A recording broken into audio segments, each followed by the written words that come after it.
Brandon Fay, Managing Director of Trattoria Dell'Arte, right across from Carnegie Hall. Good morning. Good morning. How you doing, everybody? Good. This smells really good. And when this first rolled in, I said, that looks really healthy. Yes, because we heard nachos, and then we saw vegetables. They were like, where's the chips? They're not on the table. They're not on the table. Well, it's grilling season. Yes. And don't hold the no chips against me, but this is really delicious. Okay. This is guilt-free nachos. Well, I did them with vegetables.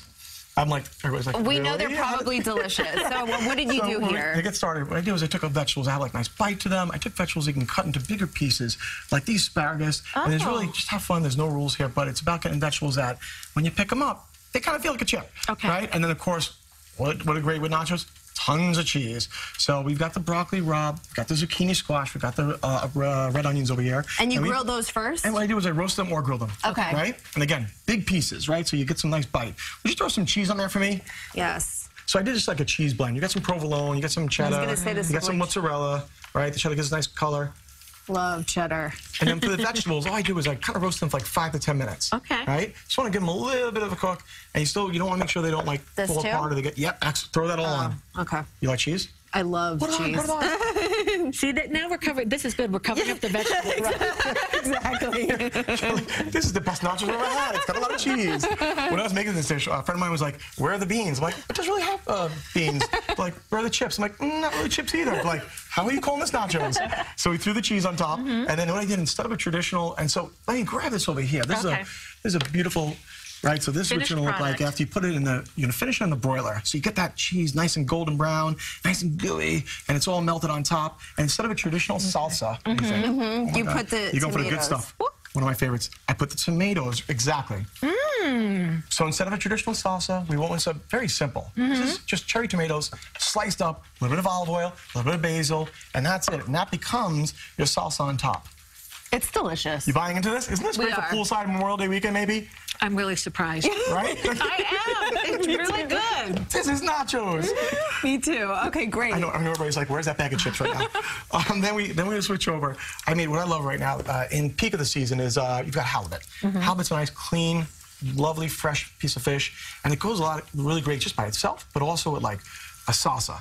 So we did a fun white Tuscan bean smash salsa, and I added some avocado. And we also added some mango to give it a little bit of tanginess. So that's pretty simple. You just diced up some avocado. You want to put that in there. Okay. And then with the white beans, I just kind of smash those with a fork, right? I put those in there. And now, if you like a little heat, you can use some serrano peppers. You don't have to, but the peppers are over there. Yep. These little guys? Yeah, I chopped them up a little bit. And then you got some mint to give it some nice freshness. Because the mint, again, how good does that smell? That smells great. It's going to go great with a piece of seafood. Again, freshness, the season's here. You want to feel like you're eating healthy, and you are eating healthy. So this is great. So after you mix that up and a little bit of olive oil and a squeeze of fresh lime juice, then we're going to grab our halibut and cook that up. And then we'll add the salsa to it later. Trick with halibut, easy to cook, but it could be a little challenging. What you want to do is definitely want to grease up your grill, right? And if you're not good at grilling, you can also use a saute pan. But I grease it up a lot, and or you can even use a vegetable spray. Because what happens is with halibut, when you're grilling it, it sticks? Exactly. It has a really, really high moisture content, a lot of water in there, so it can stick and it can fall apart. So we've already, oh, I love that sound. Yes. That means I'm getting cooked. Here we go. So you want to score both sides, right? And halibut, depending on how big you get it. Now, this is a halibut piece of steak, so I went to the butcher and I said, hey, give me a nice piece of steak halibut. It's got the bone in it, and you kind of know it's done when it's cooked straight through, and also when the bone comes off the top really easy. It's almost like its own built-in thermometer. So how long? Depending on how big, this is about 1 inch, so I'd say anywhere to 5 to 10 minutes on both sides. Okay. You can also get a nice thin piece, 3/4 inch, and that maybe a little less.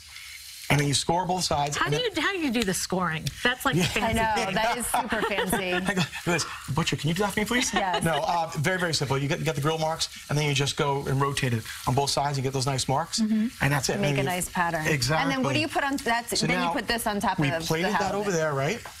Love this right here. And it's, again, you see, you got to be really careful because it will fall apart a little bit. So I got this over here, and then let's get that right over here.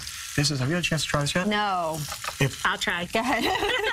Usually Andrea's the trier, but I'm a big fan of heat, so there's a little touch of heat. Notice you have to put that in there. But you got that nice fresh, right? Fresh tasting. And that's gonna go great now. So put that on the side. Yeah, and I also grilled up some lemons, and I grilled up some thyme and some rosemary because I love the herbaceousness.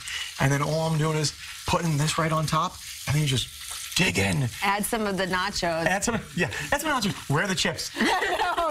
amazing. Brandon, thank you so much. It was really good. This is really delicious.